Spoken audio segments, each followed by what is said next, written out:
after the break, Khadija, we can further explore what kinds of motivations there are, like intrinsic and extrinsic motivation. And you also mentioned mindset. That's another hot topic these days. Because a lot of Definitely. people say that, oh, I'm not in the right mindset, so I can't do this right now. So let's take a 10-minute salah break and then we'll join you back. So stay tuned. Assalamu alaikum.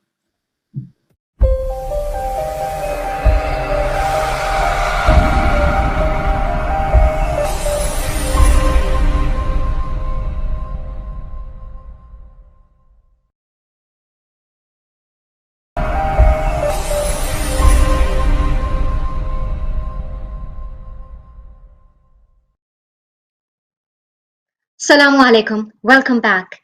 Before going on salah break, we were discussing what causes low mood and how low mood affects our level of motivation to do work. With us today, we have Sister Khatija Ismail, who is a community engagement worker working for NHS, and she's been working in the field of mental health for the past 8 years. Welcome back, Khatija. Thank you. Right, so let's continue our discussion. Before going on the break, we were talking about how low mood has a direct impact on our level of motivation and how, under these circumstances, students, young people are really finding it challenging to get that motivation to focus on their studies or to complete their tasks. So, yeah. So I think what we started to touch on was SMART goals, and I think that might be worth going into in a bit more detail. I think it's such a useful tool that we can all implement, as adults who are out of education, but also something that we can apply and support our children with, young adults, university students. So some people may have heard of SMART goals before, but SMART goals basically stands for 5 specific things that we can start to link in with our goals of the day. And we'll go through maybe an idea and an example as well at the end. Mm-hmm. So the S as part of SMART stands for specific. So whenever we try and set a goal for ourselves to try and enhance that motivation, we want to ensure it's a very specific goal so we know exactly what it might look like. So rather than it being, at some point today, I'm going to study or I'm going to do some of my assignment, instead we want to know, today I'm going to do 3 hours of study at this time, with these kind of breaks, or I'm going to read 5 chapters today in 5 intervals with these specific breaks, for example. So this is really helpful with effective planning. And obviously, if you compare that to a non-specific goal, where we might think to ourselves, at some point today, I'm going to do some studying, you can already perhaps imagine the difference in our motivation and our drive when we have that plan in place, when we know exactly what's happening for the day and when it's going to happen. And obviously, bearing in mind, this doesn't just have to be for studying. We can apply this in any activity in our life, from studying to our sleep routine to hobbies. Because sometimes the motivation to do pleasurable things isn't there. And obviously, for students, we need a break. Yeah. So if you could give an example, Khadija, that would be wonderful. Yeah, definitely. So if I just go on to the other parts of the SMART goal and then we'll put it all together, I think it'll be really useful to see that. So the next part of the SMART goal is around measurable. So what this means is we want to define how we are going to notice that we have achieved that goal. So this comes back to this idea of having that timing, that I'll have achieved my goal once I complete that 30 minutes of revision. Hence, we're really linking this in with this idea of being specific, because the task is specific, but now so is the duration. I know when I would have completed that task, and hence at the end of that, I'll get that feeling of accomplishment. That's a feeling that maybe we wouldn't necessarily achieve if our goal was to revise for the day. We wouldn't get that accomplishment there. The A stands for attainable. So this is about, can we reasonably attain that specific goal within that time frame? Am I physically able to do that? Do I have the resources to do that? And if we find that actually right now this isn't attainable, perhaps I don't have working Wi-Fi right now to access my resources, we want to then problem solve it and change that goal, because now that goal is finding the books to study from, for example, and then going on to study as part of our SMART goal. The R is for relevant. Does it fit in with our values? Does it fit in with our long-term objectives? So for students, hopefully this will fit in with their objectives, because for anything to do with exams or assignments, it's going to be very, very relevant for them. But if we find there's any other kind of task we're lacking motivation in, and we find, well, it's not that relevant, maybe we're thinking about doing some exercise, but actually I don't enjoy it, I've never really done it before, therefore that might not be relevant, but maybe going for a walk is much more relevant. That might be something that person does like to engage in. And lastly, we have the T for time-based.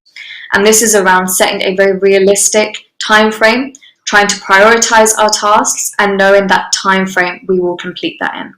So putting this all together, we can create that SMART goal.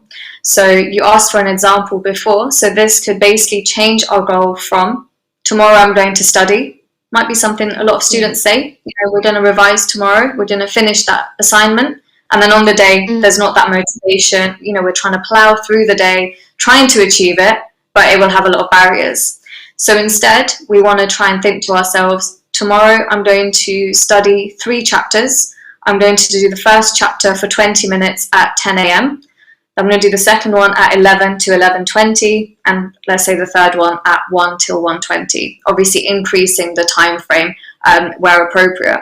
And already, because we have a plan, yes, exactly, because we have that plan for the day, when we go to sleep, we're mentally prepared that tomorrow this is what my day will look like, and that can mentally prepare us so much for the day. And similarly, in the morning, when we get up, we'll know what to expect, and we'll think, what, even though I really don't feel like doing anything, it's only for 20 minutes. The first chapter I'm starting in an hour, it's only 20 minutes, because we would have set that realistic expectation. So if we know we cannot focus for more than 20 minutes at one time, it would be unrealistic for us to say, I'm revising for 3 hours in the morning, 3 hours in the evening. So just by making it more realistic, that can help us so much and ensure that we get that motivation, even for that 20 minutes. Because once we do that 20 minutes, we'll feel so much better, we'll feel like we've achieved something, and that will motivate us to do more work that same day.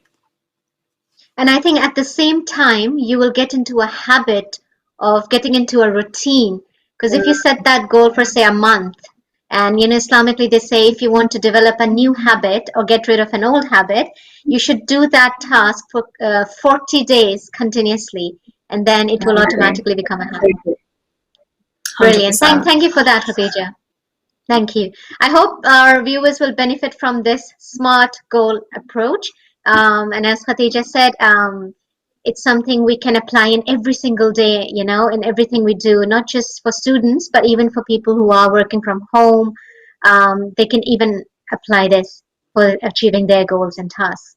So Khadija, talking about motivation, what are the types of motivation? What is intrinsic or extrinsic motivation? So I think a really key thing is that with intrinsic motivation, we're thinking about where that motivation comes from within us, the actual feeling of motivation. And one of the common approaches we take within kind of therapy is we look at things from an inside out perspective. When we're trying to get motivated, we're very driven by how we're feeling, but we want to take into account that how we're feeling may be tired and not motivated. So obviously this has an impact on how we're feeling. So this is where we want to try and reverse this, and we want to let the external affect the internal. So here we obviously have the extrinsic motivation, things like doing the SMART goals, for example, that once we've done a task, we'll feel motivated, we'll want to do a little bit more, and that will affect how we feel internally. And therefore, that intrinsic motivation comes back out. And I think a lot of people do usually think that when we try and do something, it's still incredibly hard. How do we change how we're feeling within us when we can't get motivated to do the activity? And there's a really good technique we can all use. And this is something as simple called the 5-minute rule. And this is purely, we've planned a day, we've got these 20-minute slots booked in, for example, for our revision, but we still can't get motivated. So we think of this 5-minute rule, where we start doing something, even if it's just for 5 minutes, because if we're feeling quite low, if we're feeling negative, trying to do something for 5 minutes may be the most realistic thing we can try within what we're feeling.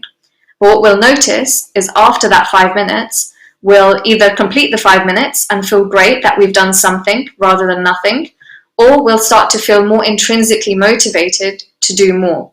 So either way, we can't really lose with that 5-minute rule. So it's a really key one to start using. That sounds fantastic. And we have received a question from one of the audiences, and she's saying that I'm a university student and currently pursuing my master's. But what I'm struggling with most is that even if I try to motivate myself and I set a time or a schedule to do work, I start procrastination and I don't know how to get out of it. So that's a really good question, because procrastination is so common with all of us, but obviously in particular with anyone who is studying. So for that, I would still recommend that 5-minute rule, but I'd also suggest that it's always useful to create almost a baseline diary, to think what we do during our day, whether we planned our revision and we didn't do it, but looking at our day and reflecting, what did that look like? And we can always think about, was my day balanced? Did I have things that were enjoyable? So maybe my hobbies, things I enjoyed. Did I have my routine activities, like waking up at a certain time, eating perhaps? And did I have those necessary activities in my week as well? So things like assignments, doing that uni work. Because a lot of the time with university students, they get so overwhelmed with university work, it takes such a huge priority that we forget about this aspect of self-care and having a balance in our day. Because if we saw a friend was focusing completely on their university work, wasn't doing anything for themselves, we might straight away recognize, well, actually, you need some time out. You need to do something you enjoy. We haven't spoke to you in ages. You need to be a little bit more social and, start to improve how you're feeling that way. So if we can notice by doing a baseline diary that my balance isn't quite there, then this is something that we want to actively make changes and use this idea of SMART goals, not only for our university work, but to ensure we have elements of self-care, whatever that might look like, but also to ensure we have those pleasurable activities and make sure there's a general routine. So we're feeling good about ourselves in whatever other ways we can by doing these enjoyable things, by doing these hobbies. And that will also allow us to feel more motivated to study when our week is not taken over by this huge schedule of just studying all the time. We need a break and we need to prioritize ourselves as well. I'm glad you mentioned self-care because often we neglect that, especially for people who are working round the clock or people who are frontline workers. When they come home, they're exhausted, they're tired. But instead of focusing on themselves to look after themselves physically and mentally, they start utilizing that time when they're at home to do other tasks around the home, household chores or responsibilities around family. And then in the end of the day, there's no time left for self-care. And that doesn't help at all. That contributes towards more burnout and more exhaustion. So what advice would you like to give to these people? So I think for these individuals, and this is also really common for parents, because again, working from home right now, having to do the household work and, doing all these other things take priority. And the common thing we hear at different therapy services is, well, I don't have time for myself. I can't actually fit in that self-care. And I think the first step of trying to implement self-care is knowing all of our options of what we can do to look after ourselves. So what does that look like for everyone as an individual? And know all these different ideas now. Because if we are feeling stressed or overwhelmed and we think, I need to do some self-care, it's very hard in that state of mind to think, well, I could do A, B, or C. We can't think that clearly when we're stressed and overwhelmed. We need a prompt. So that list can be the first prompt if we have that in front of us. By exploring all the different ideas, not just thinking about, running or walking, but the little things, watching a bit of TV, doing X, Y, and Z. Every little option we want to exhaust. So we have a huge list of different activities, things that take different amounts of energy, things that take different amounts of time. Once we have that list, it's about thinking about our day-to-day and starting small. So instead of thinking self-care has to take an hour or, it has to take ages, self-care can take something as small as 2 to 5 minutes. Because as I say, something is always better than nothing. And we do need to be prioritizing ourselves. And we can also look at this idea of SMART goals for self-care as well. Another huge thing with students when it comes to self-care is this guilt factor, that they feel guilty if there are other things when there's so much work to be done. So common. I think we can all be guilty of this coming out of education. And the same thing applies here, because When we feel guilty, there's this unpleasant emotion, this unpleasant feeling, and we want to try and increase our tolerance to this feeling. So at the start, doing something that we enjoy, let's say watching TV for a little while, might cause us this very unsettling feeling. But if we're only doing that for 5 minutes, and we do that every day because we know it's relaxing, we know the benefits will outweigh the cons of doing this, after a few weeks, that feeling will hopefully decrease in intensity. It'll be a lot easier to manage. We're increasing our tolerance, and then over time we can increase the amount of time we spend doing self-care. But as I say, it doesn't have to take a long time. It can take 5 minutes. But there's also this aspect of mindfulness that we can maybe implement, relaxation, breathing techniques that can be done while we're doing other things. We can be doing mindful activity where we just focus on being completely present when we're doing a specific task around the house. So we're not necessarily taking time out of our routine if we feel it just cannot happen. We're kind of incorporating the aspect of self-care with another activity, which can also be really helpful for us. You mentioned two important points, Khadija, and I'm really pleased you mentioned that. One is guilt. I've spoken to a few people recently, and they are struggling with a lot of things that's happening all at once in life. And I asked them this key question: what you do for self-care? And the response was nothing much. And I tried to explain it to them that self-care is so important, because if you don't invest in your own self, if you don't look after your mind, your body will automatically start showing signs of exhaustion and tiredness and fatigue and rest of it. Because when you're psychologically stressed and anxious, your body starts showing symptoms that you're stressed out. It affects your health overall and your well-being.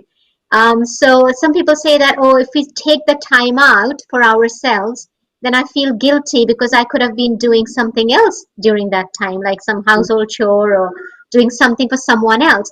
But I think people need to understand that if you are not able to look after yourself, if you're not looking after your mind and your body, then you won't be in a position to look after someone else. So if you could elaborate on that, please. Yeah, definitely. And there's just an analogy I can bring up here, which hopefully will be able to demonstrate this really clearly, that with self-care, it's actually called the jug of juice analogy, where we want to imagine we are this jug of juice. And if we imagine that juice level is to do with our energy, how we're looking after ourselves, the more energy we have, the more juice we have to put into however many glasses we want it to go in, because there'll be more juice available to those glasses. So in the same way, if we're looking after ourselves, if we have that self-care management, in our day-to-day routine, we'll feel more positive, we'll feel more energetic, our days will feel more balanced, and therefore, as you say, 100% we will be better equipped to look after our studies, to look after our children, for example, whatever it might be. And I think it's about remembering the benefits of self-care are so great. They do so much for us, that hopefully we will slowly start to remember that it does outweigh those cons. And, as I mentioned around this intolerance of this guilt, once we build that up and we have more tolerance for it, it will become that much easier to implement self-care. And then hopefully we'll start to actively learn that, I did something for myself. I didn't finish X, Y, and Z, but you know what? I feel so good. I'm definitely going to finish that tomorrow. I've got so much time, and we will feel generally a lot better, and therefore more equipped to actually manage the other demands in our life as well. So we discussed how low mood can affect our level of motivation. What about anxiety? Does that cause lack of motivation as well? I think up to a point, definitely, because if we think about the symptoms of low mood and depression, where a lot of it is around tiredness, it's around not really wanting to do things, it's about withdrawing. Once we don't have many activities going on and we're not doing as much as we used to, we have a lot more time to be thinking. And as we can maybe all relate to, the more time we have to think, sometimes we can be more prone to negative thoughts, to different worries, and that in itself can cause anxiety. Now, once we feel that anxiety, as you mentioned earlier, we can feel this within our body. We can feel our heart pounding when we're anxious, we feel sweaty, we feel sick, we shake, all these different symptoms. Now that in itself can make us feel, I just don't feel well enough. I don't feel right within myself. And once we get lost in that cycle, we're worrying too much. Because we're worrying so much, we feel low, we feel negative. Because we feel low and negative, we withdraw even more. We have even less motivation. We engage in even less activities. Therefore, now we are feeling more anxious. We have more time to worry. And it literally goes into this never-ending cycle. So I think the links between low mood and anxiety are definitely there. And there is a huge link there with motivation, which is why that starting point should always be with what we're doing. Because we can change our behaviors. We can change what we're doing by using all of these techniques. But actually, it's a lot harder to change our mindset. So we always want to try and start with those behaviors. That's always the primary step. So what are some common ways that people can, or techniques that people can apply in their daily life to regain their motivation to do work? So I think just starting off, just kind of summarizing, I guess, some of the things that we've already covered, it comes down to this idea of planning, trying to be setting our own goals. And obviously, as we've looked at SMART goals as well, and trying to alleviate these kind of barriers that we notice. So it's about looking at ourselves, reflecting on our own normal traits and behaviors, and thinking what normally stops me from being motivated to do these specific activities. Once we notice what those barriers are, we can hopefully actively try and problem solve them and slowly come back to the stage where we have this normal level of motivation, whatever that might look like. Mm-hmm. And what are the ways we can improve our mood? I mean, you mentioned mindfulness, and if you could just elaborate on that so people can kind of find the time to meditate or just be present in the moment to find that calm and, relaxed moment for themselves. Definitely. So for anyone who isn't familiar with this term of mindfulness, what it really means, it's about being present in our day-to-day life. And this is something that is such a key part of what we should be doing. If we think on a daily basis, when we do any automatic activity, whether this is going for a walk somewhere familiar, whether this is washing the dishes, tidying up, we can do these things without necessarily thinking actively about doing them. It's very automatic behavior. And when this happens, we can get very much lost in our thoughts, whether these are worries, negative thoughts, etc. So being mindful is actually trying to be completely present in our current day-to-day life. So this is extremely important for anyone who feels that, they can't fit in self-care, because we can actually link these things together where we be mindful doing specific activities. There's a really common technique we can use to be more mindful, and it's called the 5-4-3-2-1 technique. What this looks like is, let's say, perhaps before bed. Maybe that's a time where we overthink. And what we can do is we just want to look around, use our senses, and we want to describe to ourselves 5 things we can see. And we want to explain those things to ourselves in great detail, because we can't think of describing those things and our worries or our anxieties at the same time. It's going to be one or the other. So once we've listed those 5 things we can see, we then go to 4 things we can hear. Again, we want to just really focus on being present. What is going on around us right now?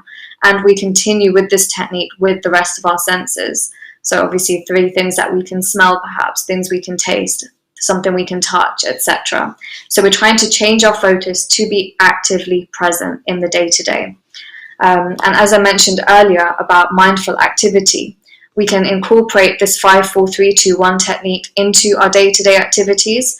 Let's say, for example, washing dishes. Usually it's something we just do. Maybe we don't want to do it. It's quite tedious. But actually, instead of doing it as an automatic behavior, while we're doing that task, let's actively think about the plate we're holding. How heavy is it? How is the water pressure? Is it quite hot water? Is it cold water? How does the soap feel? What color is the soap? What brand is it? How many plates do I have? All these different aspects that we can think about, as simple as something like washing dishes, we can actually make into a mindful activity, because there's so many things to consider with our senses when doing these kind of activities. So it's something to even try at home for anyone viewing today, and just see if you can be mindful while you're washing the dishes. Be actively present and think about all your senses at this time, and you will see that afterwards we're not sort of caught up in those worries or thoughts. We've actually had a nice break, even if it is for 2 minutes. That's still better than being lost in our thoughts for the majority of our day. I think a lot of people they find it really difficult to stay focused on one thing because they say that there are thousands and thousands of thoughts crossing their mind in the present moment. So they find it very hard to kind of stay focused on just one thing. But Alhamdulillah, we are blessed to have Salah 5 times a day. And I think that's a beautiful way of staying focused in the present and not thinking about anything else, not thinking about anything around us, but just being present in the moment. And that's a very good exercise if people do it properly, that is. Yeah. And I think just to touch on this point that you've made about Salah and Namaz, I think this is something, again, it's an automatic activity a lot of the time. You know, we know what we're doing, we know it quite well. So we kind of perform these actions, but actually instead try and be completely present while doing our Namaz, while we're reciting these verses, while we're going into sajda, trying to actively know that this is what we're doing and come away from these other thoughts that might come in our head. But I think it's also about normalizing that it is common that we'll get these worries or stresses come into our mind. At times we don't want them to come in. If we're feeling a certain way, we are feeling that way. But it's about acknowledging those thoughts, knowing they're there, but then refocusing on the task at hand, whether that is namaz or something else. So it's just about knowing they're there, let the thought be, but just don't pay any attention to it, and then reflect on what you're actively doing at the time as well. Is there any way we can channelize our thoughts? For example, people who are already struggling from mild depression or some other mental health difficulty, for them it's already quite hard to do things, do tasks on a daily basis. And then on top of that, you have this lockdown and social distancing that just causes even more, difficulty for such people. What can they do to help themselves? So I think, as we've touched on briefly, it's about starting small. But if we are struggling with negative thoughts or worries, and actually it is taking over to a stage where we are unable to get that motivation and do the activity, I think the first step is about acknowledging what those thoughts are. So a really common therapeutic technique we look at is about noting these thoughts down and thinking, what are these thoughts? Can I do anything about these? Or actually, is it something I have no power over? But I think that initial step is the reflection to know that this is my theme of worries, this is the thing of concern, and that in itself will allow us to look at those concerns and see if we can problem solve. So I guess it's kind of thinking that there's two approaches really, that we either look at the behaviors and what we're doing, or we can start to investigate our thoughts further, but also try and challenge those thoughts, thinking, how much do I believe this thought? Is there evidence to support this negative thought I'm having, or is it my own perception? And it's trying to look at these various questions to try and challenge and tackle that thought. Because when we are feeling low or depressed, we are more prone to those negative thoughts. And we can get to the stage where we feel we do truly believe it. But it's about asking ourselves that question, that do I truly believe this is true based on evidence? And a lot of the time we'll start to recognize it is mainly our perception rather than a factual piece of information. Are there any exercises or relaxation techniques that people can do with their children or engage their children? Because a lot of mothers, they say that we would love to have some time for ourselves to just calm and calm down and relax, but because we have so many responsibilities, we have younger children, toddlers, it's very hard to get that me time. So is there any activity where mothers can involve their children or their toddlers as well and enjoy that moment? Yeah, definitely. Even this aspect of mindfulness, there are so many different ways to obviously encourage our child to participate in this. I think it's about finding the resources. There's so much available online, and then hopefully doing that activity with the young person or our child, whoever it might be. But also in terms of relaxation, having a specific breathing technique video on while you're with your child, so you can both follow, you can kind of support your child to do it with you and explain to them. There's so many different resources that do cater to different ages and different groups of people. So first of all, it is about finding those resources. But even if it comes to just doing a very simple breathing technique with your child and talking them through it, I'll give you an example. There's a common breathing technique called the 4-2-6 breathing technique, where all it is, you're breathing in 4 seconds and counting that with your child, holding it for 2 seconds, and then breathing out for 6. We can surely encourage our children to do that with us. and have that as a practice, even if it's just for a couple of minutes a day. So I think there's definitely so much scope to practice mindfulness, and there's so many benefits of mindfulness that I think it's definitely one to encourage our children to do as well. Yes, especially where families are living in flats or small households where there's no garden and it's difficult for people to go out and about. I think you have to find something to do within the four walls of your house to keep yourself Definitely. engaged and motivated. Um, we've received another question from a student. She's saying that because she has to do a lot of work online, and Mm. often when she's meant to do research work, she ends up looking at documentaries or videos on YouTube. And by the time she realizes it, she has spent a few hours and she loses Mm. track of time. So, any Mm. advice you would like to give her? Yeah, I think a couple of things. It's about maintaining our own boundaries of what we want to achieve within the day, but also trying to seek that support from whoever we live with, if there is anyone, to try and prompt us. We can even use our phones as digital prompts, put in an alarm that, I need to make sure I refocus after this amount of time. But there's also a few websites online where if you enter it in, it basically will block your access to other websites for that specific amount of time. So you That's know that interesting. even if you want to access anything else, you have to wait till that timer is up. I can't remember the name at the moment, but it's worth looking into, because I think maintaining those boundaries, being at home, that structure, as we said, it's not there, is it? We can work in the morning, in the night, in the middle of the night. We can do our work whenever. Whereas if we're at university, we will have that specific time set for lectures. We'd have our seminars, whatever it might be. So if we do feel that we are procrastinating, we are losing track of time, it is making those very proactive attempts to recognize, first of all, I know I'm doing it, therefore I need to ensure I set some alarms on my phone, however that might Hmm. be, or I need to find my family member or a friend to call me, maybe even doing some joint working virtually, because sometimes it's so Yes. motivating to be with someone else. So Hmm. organizing those half-hour bursts of revision time or assignment time with someone else. It doesn't have to be a Yes. conversation. Having someone there in itself can be so motivating. And then that can It's just also like with act your as a, group studies.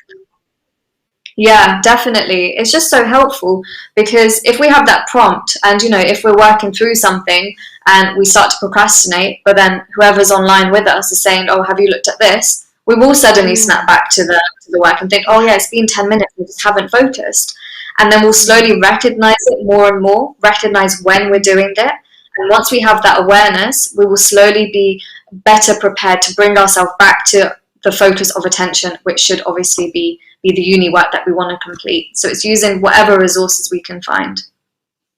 No, that is definitely helpful because I personally apply it, especially because I'm Mm. working from home. So I would ask one of my work colleagues to just stay on video call, and then we work on the projects together. So we're not in the office, but still we have that kind of feeling of someone is there working alongside on the same thing, and that gives a Yeah, boost of motivation because when you're working on your own in home environment, it's really hard, especially with all the 100%. distractions around. Like if a child is playing outside, that can be distracting, or the sound of some Definitely. construction work going on. So it's hard to work from home, to study from Yeah, home. Libraries are closed. People can't even access, places that are noise free. So it's hard. Yeah. yeah. Um, One last thing I wanted to ask you, Khadija, because you're quite passionate about this. Yeah, we have a lot of stigma around Mm. mental health in our community, and one of the main goals of having this program on Hidayat TV is to break that stigma. Yeah, to get rid of Mm. that stereotype that most people have around mental health, because as soon as you hear the word mental health, Yeah. people automatically assume that there is something wrong with you, like you're not Mm. stable mentally, or you're definitely suffering from some psychological disorder, although that is not the case. If you could please explain that, what mental health really means and how we can break that stigma. Definitely, because I think a lot of people do mix up this idea. As you said, mental health means something mental, something not right. But if we think of it, instead of it being mental health, let's think of it as mental well-being, where we will all have difficulties with our well-being. We will all have times where we display symptoms of depression. Will we ever have found someone who hasn't ever felt low or hasn't ever felt that they're not motivated? More than likely, everyone has at some point. But just because we have this label of a mental illness, if someone is diagnosed with depression, as you say, there's a huge amount of stigma that is wrong with them. They need to maybe come back to their faith and recite mudua or do whatever it might be. But actually, we will all have went through something like this or symptoms of at some point in our life. Even something like anxiety. We've all worried about something or the other at some point in our life. Yeah. And one symptom of anxiety is worrying. We've all felt nervous about a job interview or going to university. Yeah. We might feel sick, our heart's pounding when we're thinking about it. That's symptoms of anxiety. We're not diagnosing with anxiety, but I just want to reiterate how normal it is to have symptoms of mental health without it being a stigmatized mental health problem as such, because it's all about looking at our symptoms, recognizing it, and also, as you say, normalizing it within our community, because we want to ensure that everyone feels open to accessing support if they need it, rather than keeping things to themselves, rather than feeling that they're embarrassed of what they're feeling. We want to encourage everyone to open up so we can actually help them support those people and get that support they need before it becomes such a huge problem. Because when we start off feeling low, it starts small, it gradually comes up on us. But the more we engage in these negative behaviors and we start thinking negatively, the problem can really build up. And actually, if we can nip it in the bud, if we can be able to share those thoughts with someone and support someone, it can make a massive, massive difference. And I think when you talk about supporting each other, it can do wonders. Just like you gave an example that at the moment we're unable to have group study sessions at home with friends or classmates, or we can't work in office environment, for some people. But just being there, even virtually, means a lot, right? And it really does help each other in motivating. If I can motivate someone else, someone can motivate me. And even people who are experiencing low mood. And I have heard from many sisters who are saying that they are having crying spells and they're finding it really challenging because they're away from families, they're living in hostels or university accommodations, and they find it really difficult to stay focused because it can get depressing being confined to just one room in the university hostel. So definitely, I agree that you can motivate each other, be there virtually. You can make a phone call or just have like video call and do work together. Any last final message you would like to give our audience? I think just a final note is that know that you're not alone. If you are struggling with any kind of symptoms of mental health, any difficulties with your well-being during this pandemic, it's completely normal. It's so common. It's just about seeing if we can improve how we're feeling. And if we can't, it's about accessing that support. For the university students who are perhaps watching, there will be services available at your university. So do have a look into it, because we need to make that first step. If we can't help ourselves just by ourselves, get that social support. Try and look for our friends who can maybe help. But otherwise, do gain that extra support. There's nothing wrong in doing that for us. So I'll definitely encourage everyone to do that. And there are lots of helplines available for especially the Muslim community, for youngsters, for students, and they can easily contact them if they are finding anything which is difficult to talk about, or if they are struggling with their own emotions. Do you have any suggestions, Khadija, that you would like to give? Yeah, I think any organizations that can help? Yeah, we've got places like Inspirited Minds, which is a mental health charity that provides various different types of support, which does take an Islamic point of view, so faith-based counselling and things like that. But there's also places like Muslim Youth Helpline, so that can also be found online, where you can just call up and speak about how you're feeling, and you hopefully will be answered in a non-judgmental manner and hopefully feel comfortable speaking. And sometimes that is the main thing that is needed.